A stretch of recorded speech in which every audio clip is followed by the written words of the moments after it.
Oke Pak, silakan Pak. Oke. Terima kasih semuanya. Kita masuk langsung ke modul 4 tentang API ya, bagaimana pemahaman tentang API dan bagaimana menggunakan API tadi. Ini juga modul yang cukup besar ya. API ini singkatan daripada Application Programming Interface. Jadi digunakan untuk mengakses kepada satu service ya, dari luar oleh orang yang ketiga. Nah, pihak ketiga itu ketika menggunakan API dia tidak perlu tahu apa detail di dalam service yang ingin diakses. Yang dia perlu tahu adalah bagaimana menggunakan API itu untuk mendapatkan informasi atau ingin melakukan tugas yang dia inginkan ke dalam satu sistem yang lain. Kira-kira gitu. Jadi namanya juga interface gitu. Jadi antar muka. Jadi kayak kalau kita ambil contoh seperti kalau kita mau apa namanya pasang printer gitu ya. Tapi printer lama gitu ya contohnya. Kita tahu hanya colok kabel USB ke printer dan ke PC. Setelah itu kita tidak perlu tahu lagi apa yang dilakukan, otomatis kita bisa ngeprint. Kira-kira gitulah API itu intinya gitu.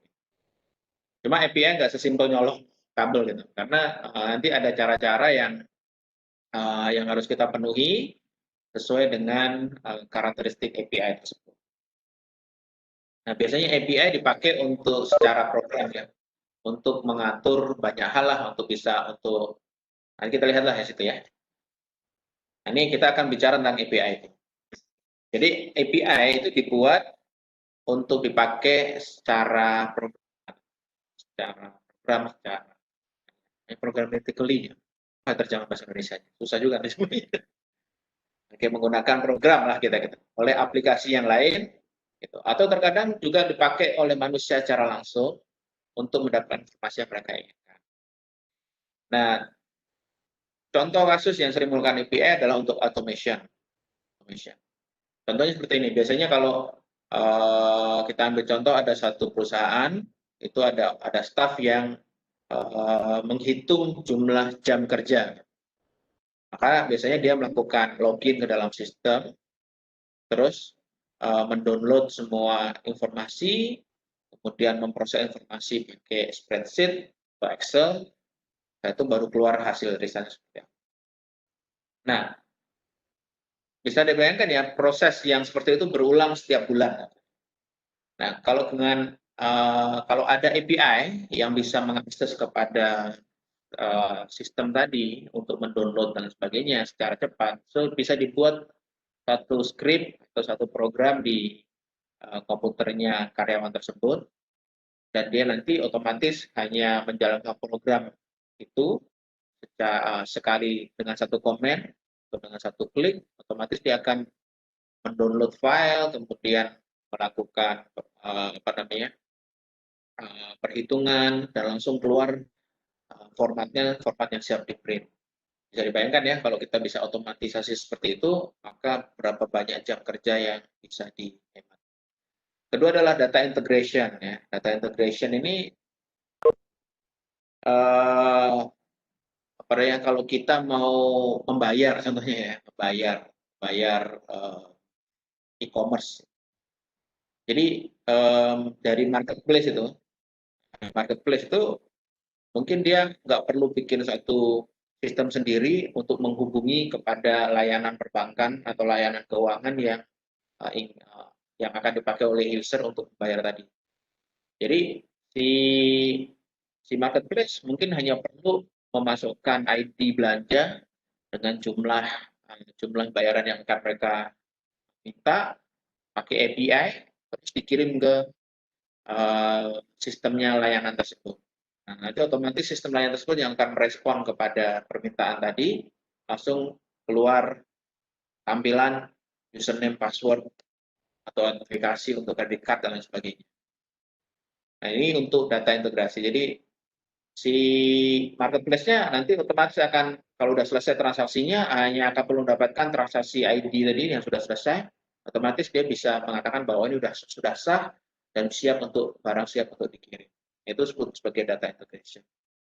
Yang ketiga adalah functionality. Nah, functionality ini kita ambil contoh seperti Kalau kita pakai Grab atau pakai Gojek atau apalah, ini kind of tools, kan ada peta gitu, ada peta. Nah, peta itu tidak dibuat oleh Grab atau oleh Gojek gitu ya. Yang buat adalah contohnya Google Map. Nah, dengan menggunakan API, Grab atau Gojek itu bisa menggunakan fungsi yang disediakan oleh si Google Map tadi untuk memberikan tanda, untuk memberikan pointer, menentukan rute perjalanan dan lain sebagainya. Nah, itu bisa dilakukan hal seperti itu menggunakan API. API sendiri sebetulnya sudah lama ya, cuma baru terkenal gitu ya, berkembang kira-kira 10 tahun. Dulu sebelumnya API itu hanya untuk internal, keperluan internal.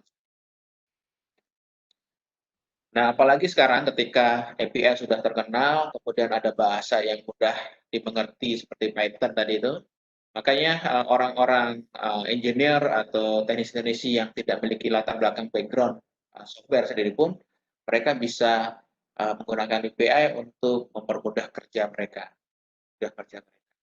Sehingga itu dengan API tidak perlu lagi menyewa atau menggunakan tenaga kerja yang memang khusus untuk software, yang mengerti software dan lain sebagainya. Jadi sehingga karena faktor itulah maka API menjadi sangat populer. Nah, API sendiri desain dengan dua jenis. Yang pertama sinkronus, yang kedua adalah asinkronus. Kalau sinkronus ini intinya gini, karena sinkronus berarti kan dia sinkron gitu. Jadi ketika ada request, otomatis nanti data tersebut request tersebut akan dipenuhi di layar. Nah, itu sebagai sinkronus. Jadi kalau ada satu aplikasi third party menggunakan API, setelah saya pengen informasi data si A, otomatis akan langsung dijawab. Nah, ini bisa dilakukan apabila data itu sudah tersedia. Data itu sudah tersedia. Kalau data belum tersedia, nggak bisa pakai asinkronus. Nggak bisa pakai sinkronus, sehingga kita harus menggunakan asinkronus. Bukan asinkronus di sini.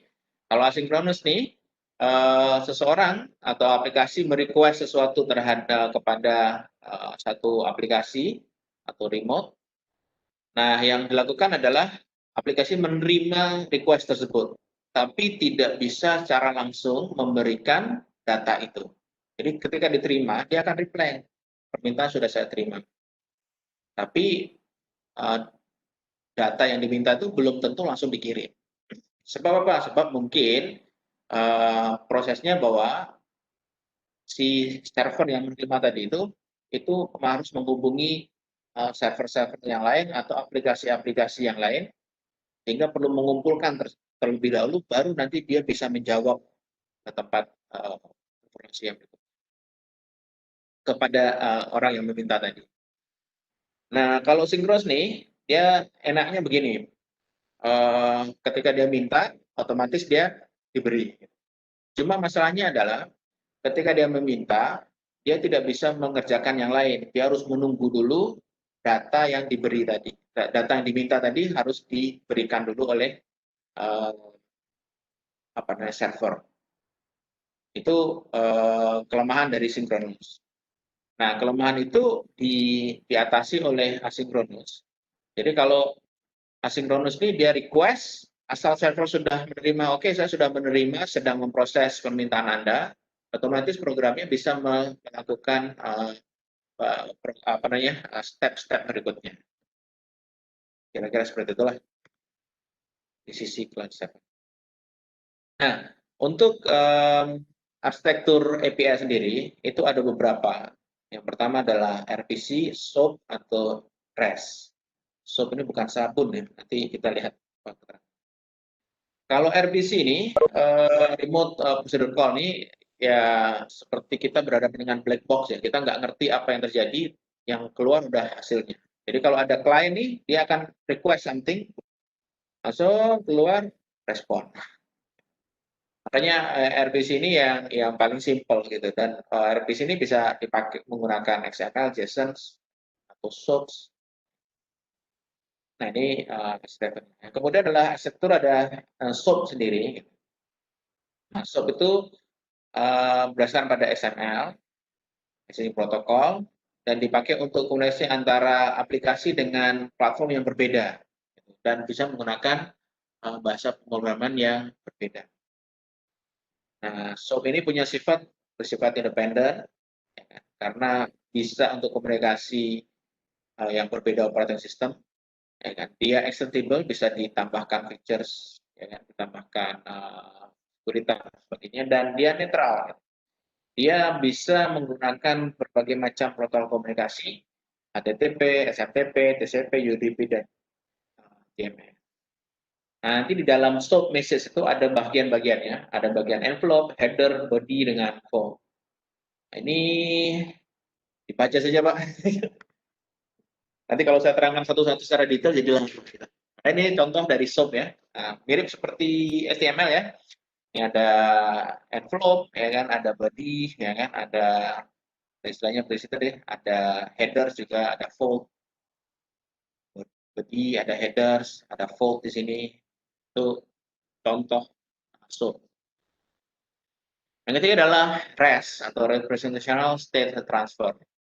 Ini di REST sendiri itu ada 6 syarat kalau kita mau pakai REST. Nanti kita kebanyakan menggunakan REST ya Bapak Ibu. Nah, REST ini arsitekturnya harus client server, nggak bisa peer to peer. Ya harus ada client, ada server. Kemudian stateless. Stateless ini setiap permintaan itu harus jelas, Jadi kalau permintaan itu nggak bisa katakanlah kalau yang stateful ini maksudnya begini, ada informasi yang sebelumnya sudah diberikan, itu bisa dipakai ulang. Itu stateful. Contohnya kalau kita pakai cookies, ya kalau pakai cookies kan kita masukkan username, password, gitu kan. Nanti informasi apa namanya kondisi kita itu, state kita itu disimpan di dalam cookies. Jadi ketika kita ngeklik yang lain, kita tidak pernah diminta lagi username dan password karena ada cookies. Maka itu sebagai stateful. Tapi kalau stateless nggak begitu. Ketika dia satu kali melayani, server itu melayani permintaan, sudah selesai gitu ya, maka server tidak menyimpan informasi apa-apa tentang komputer yang meminta tadi. Makanya kalau komputer itu ingin minta data yang sama pun, dia harus menulis ulang semua permintaannya secara detail. Contohnya saya adalah A, password saya ini, saya minta datanya saya, tanggal lahir saya dengan sekolah saya. Ya kan? Itu nanti direspon oleh server. Tapi kalau mau minta lagi yang sama, harus menulis persis seperti itu, sebagai stateless.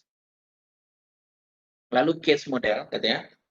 Jadi respond from the web server must state whether the response is cacheable or non cacheable.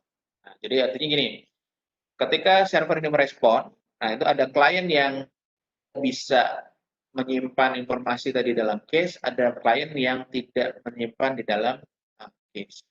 Nah, untuk REST harus ada pakai cache. Terus ada uniform interface, jadi ada antarmuka yang uniform itu yang seragam dan memenuhi keempat persyaratan yang ada di sini. Ini kalau saya terangkan nanti bisa panjang sekali dan tidak ada dalam slides. Bisa dibaca. Nanti saya akan buatkan video supaya bisa menjelaskan lebih detail di situ. Yang kemudian layer system. Dalam REST sendiri, gitu ya, itu informasi tidak harus disediakan oleh satu mesin atau satu service. Jadi bisa saja ada yang services itu ada yang menerima, tapi kemudian dia mengambil dari informasi dari tempat-tempatnya. Lalu ada code on demand, ya kan? Jadi berdasarkan pada permintaan. Itu code on demand. Jadi itu adalah 6 hal yang bisa membatasi tentang REST. Nah, ini kita akan bicara lebih detail tentang REST API. Jadi biasanya ya REST API itu dijalankan dengan menggunakan web service. Jadi menggunakan HTTP atau HTTPS. Jadi nanti akan ada request, ada respon menggunakan HTTP atau HTTPS. Nah, sehingga REST API ini ketika berkomunikasi tetap mematuhi aturan HTTP protokol, HTTP. Mulai ada request, respon, verb, status code, header atau body dan lain sebagainya ada di situ. Nah, kalau kita bicara tentang REST API request, ya kan, nanti di dalamnya untuk melakukan request menggunakan REST API itu harus ada keempat istilah komponen ini. Nah, kita akan bahas secara detail. Yang komponen yang pertama adalah URI atau Uniform Resources Identifier atau kadang dikenal URL. Nah, di dalam REST API request untuk yang URI ini ada 4 komponen. Yang pertama adalah scheme. Scheme-nya apa? Apakah dia menggunakan HTTP atau HTTPS? Scheme ini protokolnya apa ini? Kemudian authority. Authority ini nama tempatnya gitu, nama tempatnya. Entah dia dalam bentuk IP address atau entah dalam bentuk web domain gitu ya, domain names plus ditambah dengan protokolnya. Apa namanya port number dia.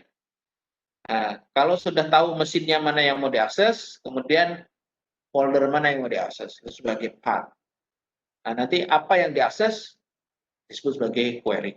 Nah, biasanya kalau query-query itu bisa kita lihat kalau ada tanda tanya itu dia masuknya ke dalam bagian query. Nah, nanti pengiriman akan menggunakan metode HTTP, mulai dari post, get, put, fetch, delete. Post itu kalau kita mau bikin baru, ya, objek baru. Get kalau kita mau baca, put kalau kita mau update, fetch kalau kita mau update sebagian, delete kita mau delete. Jadi istilahnya nanti di dalam pesannya itu ngikutin seperti HTTP, HTTP form. Nah, nanti di dalam REST request itu akan ada headers. Contohnya seperti inilah, authorization, terus value-nya apa. Nah, itu di dalam header itu ada informasi itu. Di request header, nanti juga ada entity header. Jenis kontennya menggunakan bahasa apa.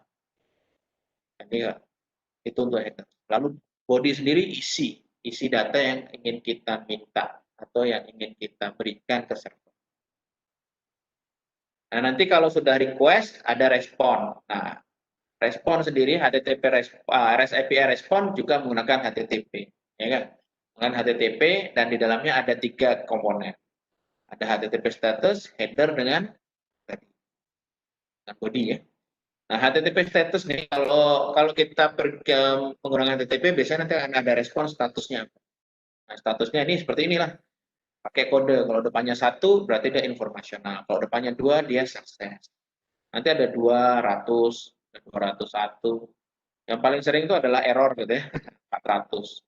Kalau 404 semua udah pada tahu ya kira-kira apa. Apa itu 404? Nah, itu ya nanti kita lihat di sini ya. Nah, ini kode status HTTP status kalau 200 dia oke, 201 dia created, 202 dia accepted, 400 request, 404 not found. Jadi ini apa namanya adalah pesan dalam HTTP status yang ada di dalam REST API respon. Lalu ada header yang samalah nanti disebut sebagai header respon dengan di headers. Berikutnya adalah dalam REST respon terkadang responnya panjang sehingga dikirim lebih dipecah-pecah di tempat yang kecil gitu ya. Jadi kecil-kecil sebagai chunk. Nah, itu sebagai istilahnya adalah pagination. Jadi istilahnya dibagi jadi beberapa halaman, beberapa bagian-bagian yang lebih kecil. Sebab saking banyaknya respon. Kemarin saya bantuin teman untuk ngedownload peta gitu ya, pakai JSON. Pikir kecil gitu, ternyata file informasinya banyak, gitu, sampai lebih dari 180 mega. Jadi bisa dibayangkan ya potong kecil-kecil itu. Kalau ternyata informasi terlalu besar, bisa saja responnya dalam bentuk data yang sudah dikompres. Nah, nanti untuk membaca REST API itu akan mudah kalau kita menggunakan sequence diagram. Nanti ada komponen-komponen apa saja yang ada di dalam REST API, mulai dari klien, terus hostnya sendiri, apakah host tadi itu memerlukan akses kepada tempat yang lain. Nah, itu semua diletakkan di dalam sequence diagram seperti ini. Oke. Nah, untuk keamanan, REST API juga melakukan autentifikasi. Apa beda autentifikasi dengan otorisasi? Autentifikasi itu menandakan bahwa Anda itu betul-betul orang yang asli atau bukan. Kira-kira seperti itu autentifikasi. Tapi kalau otorisasi bahwa Anda itu memang orang yang betul, tapi apa namanya hak Anda itu, kemampuan Anda itu ngapain aja. Nah, itu otorisasi. Jadi perlu dibedakan ya antara autentifikasi dengan otorisasi. Mungkin orang itu betul, gitu kan? Orang itu oh ini si A, tapi otorisasi dia adalah administrasi. Jadi berarti dia nggak bisa nyentuh yang bersifat finansial. Itu otorisasinya. Nah, di dalam autentifikasi, gitu, dalam REST API, ada autentifikasi untuk memastikan bahwa orang ini berhak tidak untuk menggunakan apakah orang ini betul tidak yang meminta itu si A atau si B. Makanya ada autentifikasi itu, ada yang basic autentifikasi, biasanya dilakukan dengan ini, *2, username, password, seperti gitu kan. Itu paling basic autentifikasi. Cuma karena saking basicnya, jadi bisa dilihat di dalam format si API request tadi. Bisa dilihat gitu otomatis, oh ini username-nya apa, password-nya. Sehingga tidak aman. Nanti ada jenis yang kedua adalah bearer authentications. Nah, ini nanti akan ada token. Jadi kalau kita masukkan username dengan password, otomatis akan diberikan token number. Atau yang ketiga adalah aplikasi menggunakan API key. Jadi kalau kita mau pakai satu service, berarti kita harus create API key. Nah, API key ini tidak akan berubah, kecuali kalau di revoke atau dibuat ulang. Ya.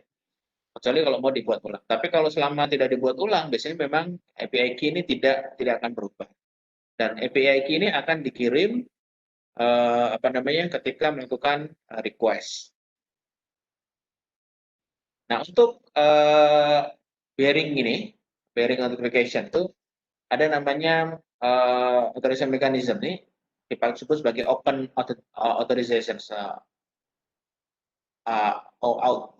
Kalau ini tadi authentications gitu ya. Nah, kalau ini adalah authorizations. Nah, di dalam authorization ini dia lebih mengedepankan tentang security. Karena kalau yang basic tadi itu nggak ada security sama sekali, maka di open out itu akan ada security. Dan open out yang terbaru adalah open out 2.0. Nah, dan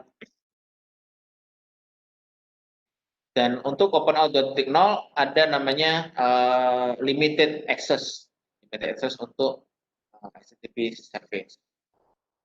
Nah, nanti kalau kita sudah melakukan authorizations menggunakan open out, akan ada yang namanya token supaya kita bisa melakukan proses berikutnya. Nah, proses untuk mendapatkan token disebut sebagai flow. Itu yang paling penting saja lah, Pak. Saya terangkan supaya tidak berasap terlalu banyak. Nanti kan ada apa namanya eksplorasi tentang REST API menggunakan lab kita. Nah, API sendiri itu ada limitnya, Bapak Ibu. Limit penggunaan, gitu ya. Kenapa limit penggunaan itu perlu? Sebab untuk membatasi supaya server itu tidak overload. Yang pertama. Yang kedua, memberikan layanan lebih baik sehingga tidak satu orang terus yang dilayani, orang yang lain ditinggalkan, enggak gitu. Jadi diberikan limit. Terus yang terakhir adalah supaya tidak diserang. Diserang menjadi denial of service atau attack. Oke, kalau kita mau masukkan menggunakan API itu biasanya akan di limit, gitu. Hanya berapa request saja dalam 1 menit. Gitu ya. Nah, untuk melimit ada banyak metode atau algoritma. Yang pertama leaky bucket. Nah, di leaky bucket ini air yang masuk gitu ya, itu bisa berapa banyak terserah, nggak ngaruh gitu ya. Tapi yang keluar ini sangat terbatas. Dan paketnya sendiri itu juga ukurannya terbatas. Jadi embernya sendiri itu ukurannya terbatas, keluarnya pun juga terbatas, tapi masuknya dia nggak dibatasi sama sekali. Jadi kalau embernya sudah penuh, otomatis permintaan-permintaan yang belum diproses ini akan dibuang keluar. Gitu. Nah, kita ambil contoh sini ada dua request per menit, capacity paketnya 8 request. Kalau kita lihat di sini 1, 2, 3, 4, 5, 6, 7. Ini dalam 1 menit ya. Ini baru ada 7 permintaan. Kapasitinya ada berapa? 8, ya kan? Nah, bisa melakukan memproses request hanya dua request per menit. Jadi ini 2 ini dikerjakan. Nah, ketika di menit berikutnya si 2 ini sudah selesai, maka yang kedua berikutnya diproses hijau nih, jadi hijau. Ya kan? Ini paketnya di sini berarti paketnya sudah ada yang menunggu, yang warna biru menunggu. Ada 1, 2, 3. Nah, ini masuk ke menit berikutnya Bapak Ibu. 1, 2, 3, 4, 5, 6. Ya kan? 7. Ini harusnya bukan abu-abu nih, ini harusnya biru nih. Salah ya. Jadi kalau kita lihat 1, 2, 3, 4, 5, 6, 7, 8. Jadi sudah ada 8 yang menunggu dalam paket. Makanya kalau ada yang ke-9 otomatis ini yang 9 ini ditolak. Nah, pada menit berikutnya yang 2 yang hijau ini selesai, maka 2 yang di bawah ini diproses. Ya kan? Ternyata ada request baru pada menit berikutnya itu cuma ada 1. Jadi total request yang mengantri ada 1, 2, 3, 4, 5, 6, 7. Kan nggak ada yang dibuang. Di menit berikutnya, karena dia bisa hanya ada 2, berarti yang ini dengan yang ini di request. Apa namanya, diproses ya. Diproses, kemudian yang menunggu adalah 1, 2, 3, 4, 5. Nah, ada permintaan baru, 6, 7, 8. Kalau sudah 8 dalam satu bucket, berarti yang berikutnya dibuang. Itu leaky bucket. Yang kedua adalah token bucket. Jadi token bucket ini Anda akan diberikan token. Token akan ditambah, katanya ditambah 2 dalam 1 menit contohnya gitu kan. Ya kan? Nanti dia akan keluarkan token tadi ketika ada request. Jadi miripnya seperti itu. Jadi contohnya ini adalah hanya 2 token per menit. Jadi ada 2 token per menit. Jadi kalau ada orang masuk ini banyak nih 1, 2, 3, 4, 5, 6, 7. Nggak ada queue dia. Dalam menit ini hanya ada 2 token yang saya bisa, 2 request yang saya bisa lakukan. Dia hanya akan memproses yang 2 saja. Nanti tapi tidak ada queue sama sekali. Jadi nanti di menit berikutnya orang harus request lagi, hanya diproses 2. Kalau berikutnya cuma ada 1 request, proses 1 saja. Oke, 1 kan, masih ada 1 lagi yang belum dipakai kan, maka dipakai di proses yang berikutnya. Ada 1, 2, 3. Karena di sini sebelumnya cuma ada. Nah, token bucket ini sama dengan fixed window. Fixed window, cuma di fixed window itu dia nggak ada tokennya. Dia hanya ada counter. Buat saja Pak, buat saja Pak. Dan dia tidak ngikutin tokennya tadi. Jadi kalau dalam satu waktu dia mampunya 2, tapi hanya ada 1 request saja, maka di menit berikutnya, di time slot berikutnya, dia nggak akan mengerjakan 3, dia hanya akan mengerjakan 2 saja. Itu fixed window counter. Kalau sliding windows counter, ini hampir mirip. Oke. Jadi dua saja gitu. Nah, kira-kira seperti itu. Tapi dia tidak membatasi, istilahnya gini, tidak membatasi awal dan akhirnya waktu tersebut. Jadi kita lihat di sini. Ini 1 menitnya itu adalah dari 2.00, jam 8, 2 menit 00 sampai jam 8, 2 menit 2.59. Contohnya proses ini itu baru ada di menit ke-8, 2 menit 50 detik gitu kan. Nah, ketika ada 1 request lagi di sini, dia akan mengerjakan 2 request dalam 1 light window. satu Windows. Jadi dia time slotnya ini tidak fix. Itu yang saya pahami tentang sliding Windows. Nah, nanti di dalam API ini akan ada detail tentang read limit ini, mulai dari limitnya berapa, terus limit yang ada tinggal berapa, dan ada istilahnya adalah reset ke tempat awal. Bagaimana kalau kita melebihi read limit? Karena nanti akan ada pesan. Pesannya biasanya adalah 429 atau 303. 429 adalah terlalu banyak request, 403 adalah forbidden. Nah, kita juga bisa bekerja SPN dengan webhook. Webhook itu ya kayak tadi, subscriber tadi. Jadi kita daftar, nanti akan dapatkan informasi yang kita minta. Kalau ada informasi yang kita minta akan dikirim ke kita.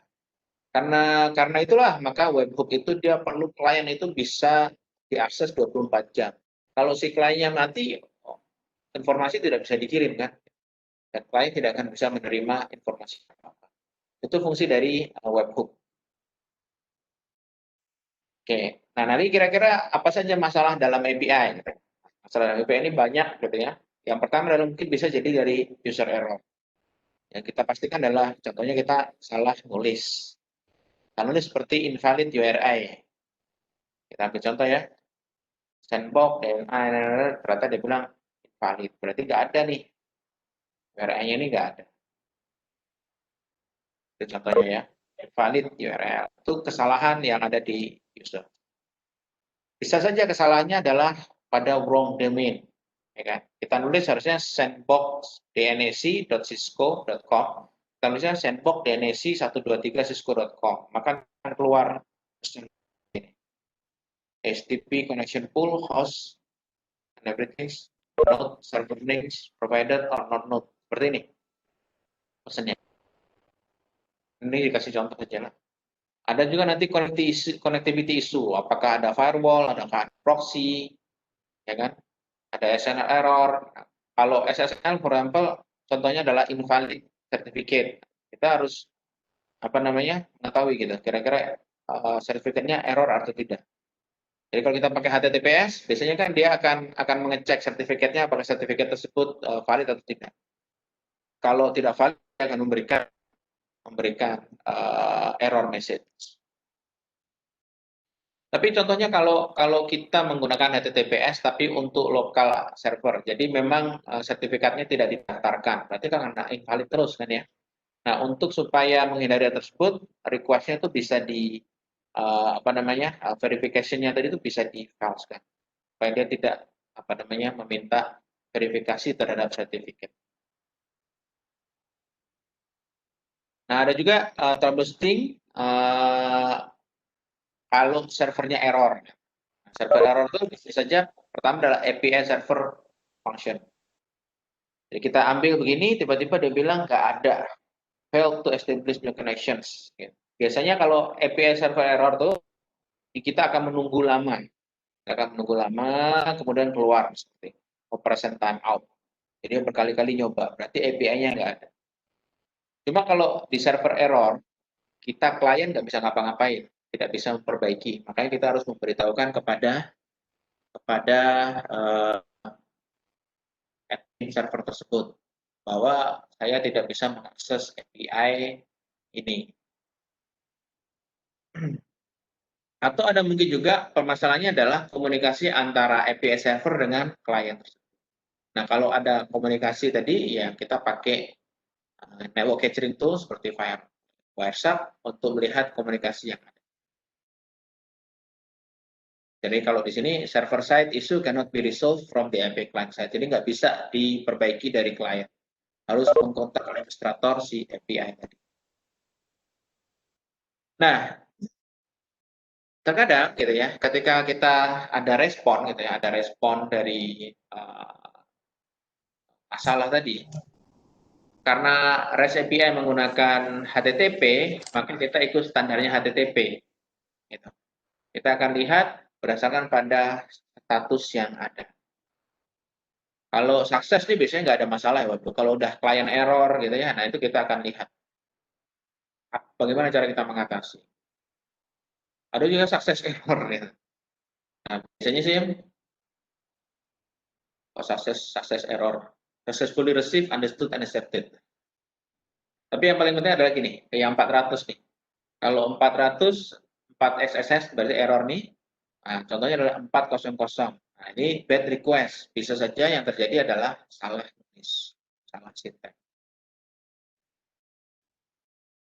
Nih, contoh kalau code 400. Keluar begini, kita ngasih code begini, tiba-tiba keluarnya no ID field provided. Berarti ini setelah ID ini harus ada ID field. ID-nya berapa? Jadi kita perbaiki, tambahkan ID. Itu untuk kalau keluar pesan 400 dan keluar begini. Atau ada 401 unauthorized. Ya. Nah, kalau unauthorized biasanya berhubungan dengan username, password, dan sebagainya. Kita ambil contoh, kita kirimkan API seperti ini, tiba-tiba keluar 401. Maka kita harus memberikan username dengan password di sini authentication. Username-nya person1, password-nya grade. Kita tambahkan di sini. Kalau nggak ditambahkan akan keluar error 401.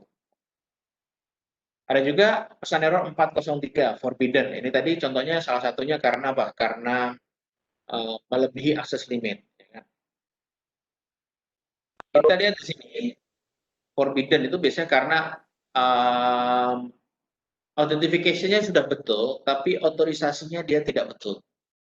Jadi autentifikasi username sama password-nya betul, tapi dia tidak boleh mengakses ke API tersebut, pada API tadi. Makanya akan keluar forbidden 403. Untuk itu gimana caranya? Sekarang kita ngirimnya pakai username person1 dengan password grade. Nah, kita harus ganti. Kalau autentifikasinya otorisasi tidak boleh, berarti kita harus ganti menjadi username dan password yang memiliki otorisasi untuk mengakses API ini.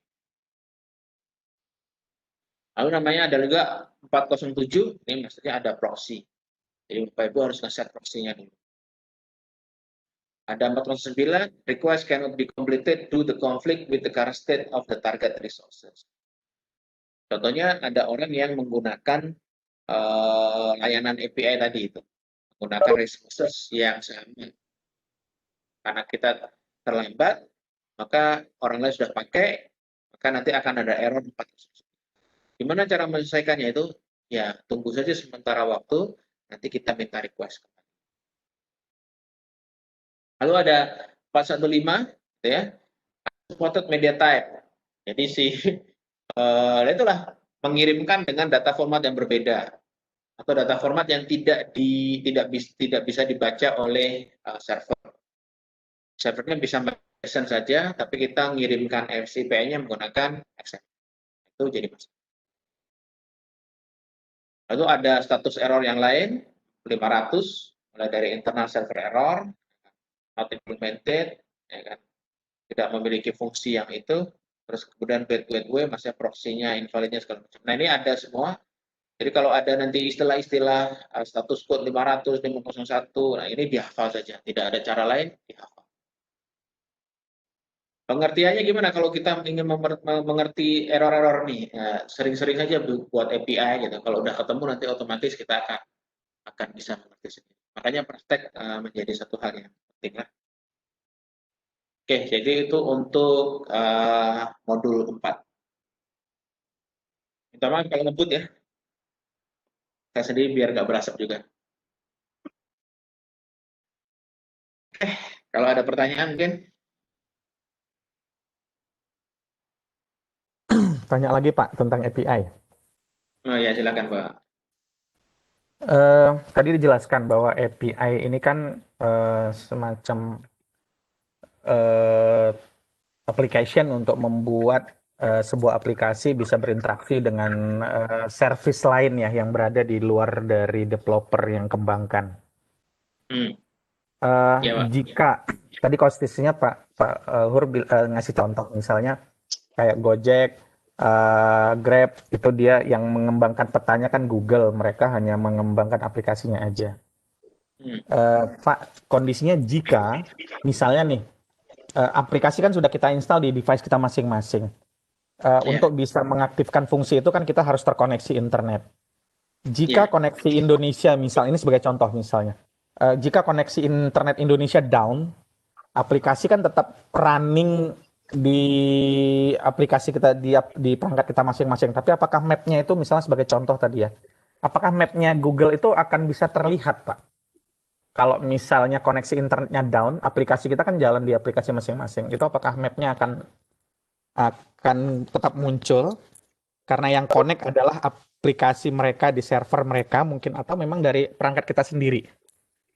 Nah, ini gini, Pak, apa namanya, tergantung, penggunaan setting, API-nya, programnya apa. Di Google sendiri kan ada fasilitas, case ya, Pak, ya, gitu. Jadi kalau case-nya itu sudah dijalankan, walaupun katakanlah dari servernya Gojek atau app kita gitu ya, tidak nyambung gitu ya, nah itu masih tetap ada layanan dari, apa, sisa-sisa case-nya si, Google tadi. Map-nya. Jadi tergantung dari apa ya istilahnya, tadi kan ada yang cases ya, client plus cases tadi. Jadi tergantung dari desain, API tersebut. Bahkan Oh, kalau berarti kita bisa aplikasinya tuh bisa manggil-manggil service yang lain tuh dari aplikasi itu sendiri atau dari server developer tadi, Pak, ya, Bu ya? iya, kira-kira seperti itu.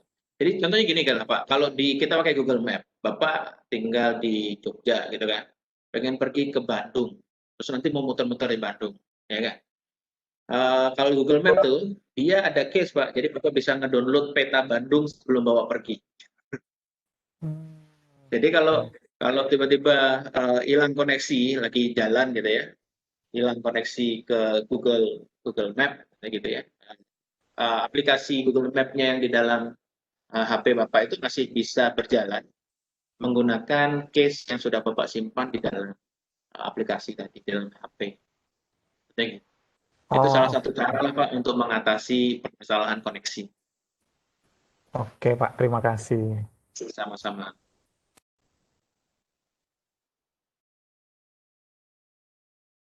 Wah itu Pak Yudi sudah lebih advance, ada ABI, Application Binary Interface. Iya betul tuh Pak Berta. Jadi status 400 itu memang sering keluar, banyak keluar tuh. Ini tentang masalah apa, exam, exam sering ditanyakan.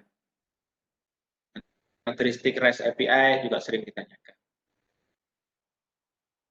Tapi ada juga yang pertanyaan-pertanyaan contoh, nih kasus seperti ini, keluar error seperti ini sebabnya apa? Ya memang tidak bisa selain dihafal atau kita menggunakan atau kita mengerjakan lab-nya, itu baru kita memahami. Saya yakin lah kalau yang jarang menggunakan software atau jarang menyentuh software development, apalagi API mungkin masih nggak kebayang. Kebayang. Wajar Pak, jadi kalau ngebul wajar saja.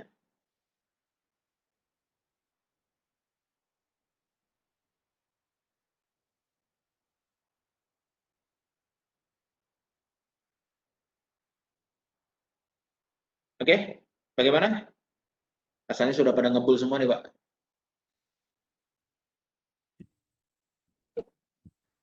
Ngebul banget, Pak. Terbakar, Pak, terbakar.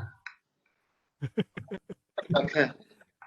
Dan sudah menjelang makan siang mungkin? API nggak dibahas Pak Yudi. API tidak dibahas. Kita API saja Pak, buat nyate katanya.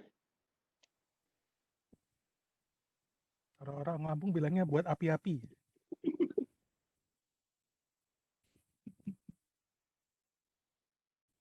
Oke, saya silakan kembalikan kepada Pak Vidi. Baik. Kita Saya stop stop dulu sharingnya. recordingnya.